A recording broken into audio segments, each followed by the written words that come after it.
Olá para todos, eu sou o Crônio Marins e este é o 23º vídeo de Mentes Holísticas. Pausa para reflexão. Bem, nós vimos muitas coisas até aqui e esse é o momento certo para pararmos um pouco, tomarmos aqui um cafezinho, servido? E pensarmos, né, em concatenar, em unir tudo aquilo que vimos. É então uma boa hora para uma reflexão aprofundada. Pronto? Bem, nós aprendemos que o holismo é uma forma de ver o mundo, o universo, através de totalidades. E as totalidades são entidades de, conforme o pesquisador, conforme o filósofo, conforme o cientista, tem natureza razoavelmente diferente. Ela pode ser mais concreta, pode ser abstrata, pode misturar elementos de diferentes dimensionalidades, níveis, camadas, pode ter elementos mais próximos, mais parecidos uns com os outros, mas sempre deve ser tratada segundo uma máxima que vem lá de Aristóteles, né? A totalidade, o todo, é mais do que a simples soma das suas partes. Bem, esta totalidade, ela pode ser, como eu disse, concreta, no caso de um átomo ou uma célula, como enxergava o Smuts, né, que criou a palavra holismo. Para ele, o átomo, a célula, a personalidade humana são exemplos de totalidades. Você pode enxergar uma determinada fronteira mais facilmente do que se nós pensarmos em totalidades que unem conceitos ideais, né, que estão na nossa cabeça com elementos materiais.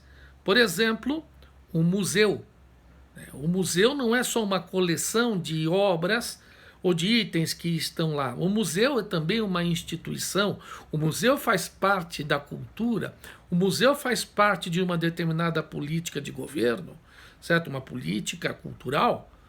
Então, para analisar o museu como totalidade, dependendo do tipo de estudo, eu vou abarcar mais ou menos elementos.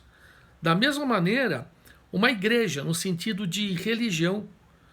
Você não pode, por exemplo, desvincular a Igreja Católica de tudo o que ela possui em termos materiais.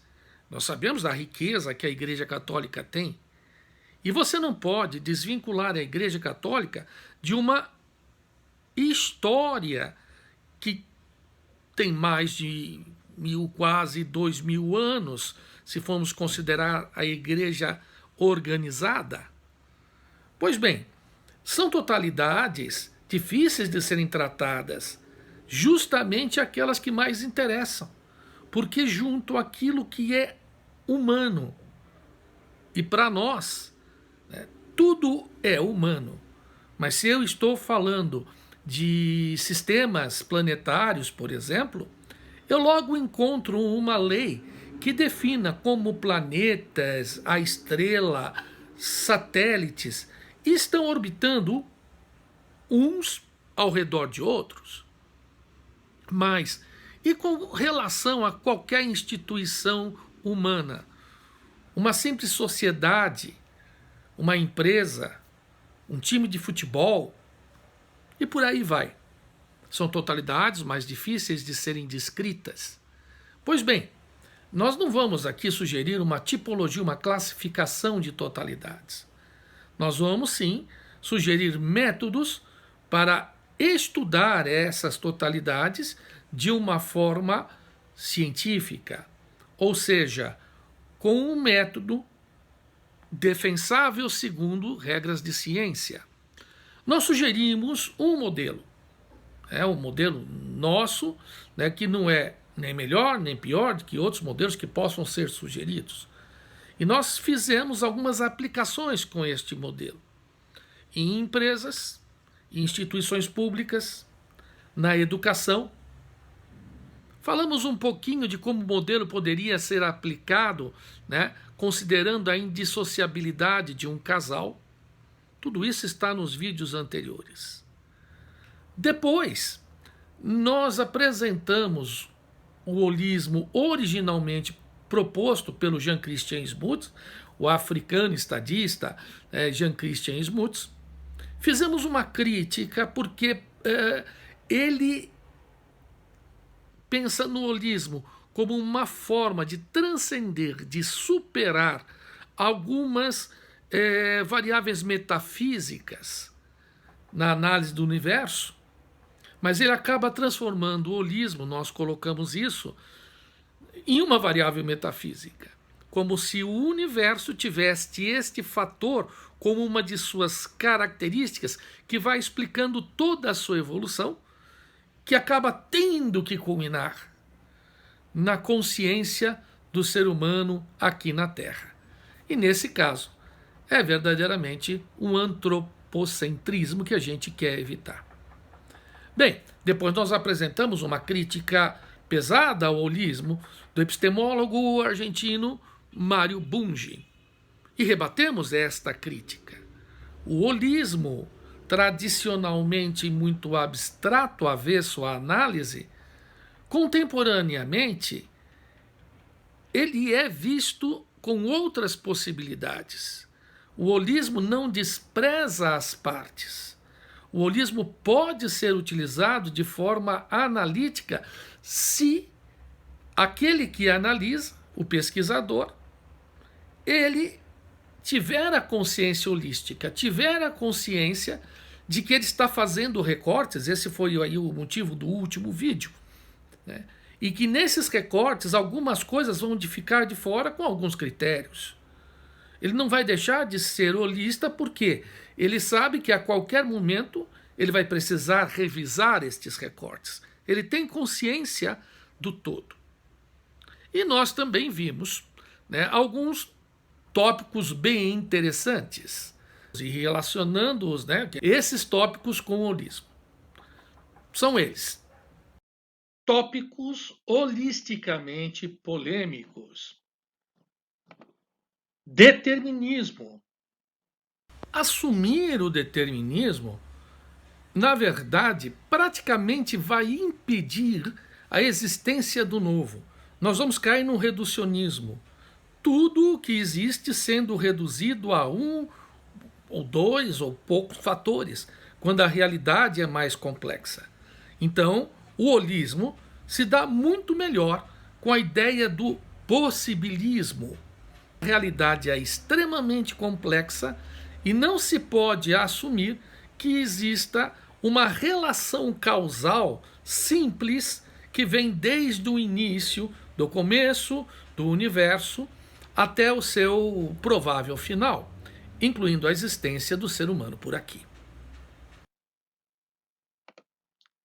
Essências. Sobre essências, é muito difícil você falar holisticamente de essências, porque quando você tem coisas surgindo, emergindo, como dizemos no sentido sistêmico, holístico, de coisas pré-existentes, mas com propriedades novas, com características novas, que não podem ser rastreadas, ligadas diretamente às propriedades das partes. Bem, nesse sentido, o que será a essência? São essas novas propriedades que são essenciais?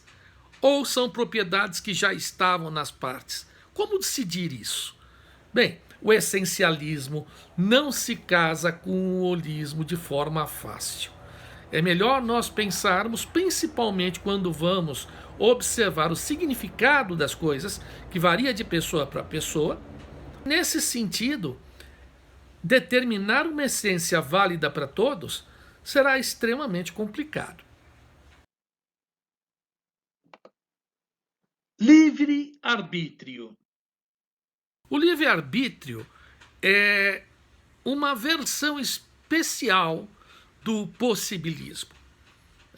Então, nós podemos até assumir um certo determinismo para as coisas materiais, né? Hoje a física quântica coloca isso, né, mais do que sob suspeita. Na verdade, ela nega esse determinismo. É muito difícil você pensar, né? Sim, cientistas quânticos que pensam numa quântica determinística, mas é a minoria. É a minoria, nós vamos expor isso mais à frente. E com relação ao fenômeno do ser humano, da consciência humana, então, acaba sendo impossível você colocar o determinismo e, ao mesmo tempo, proceder a uma série de raciocínios holísticos. Ou seja, o livre-arbítrio é essencial para a definição do caráter humano.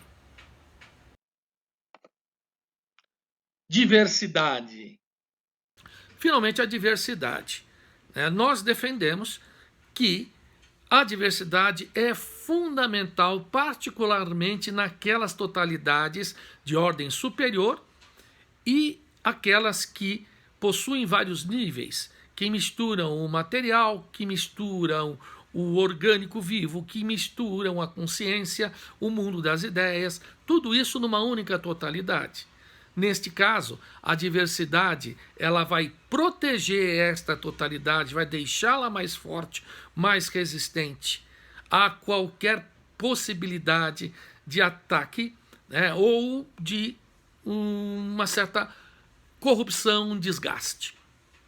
Bem, nós vimos estes tópicos, não com toda a profundidade necessária, alguns deles nós vamos até retomar no decorrer da série. Mas agora nós temos que pensar o seguinte: dissemos que defendemos um holismo científico, mas não falamos o que entendemos por ciência, e isso é fundamental. Então, a partir do próximo vídeo, o 24º, nós vamos entrar no que eu chamaria de terceiro módulo da série.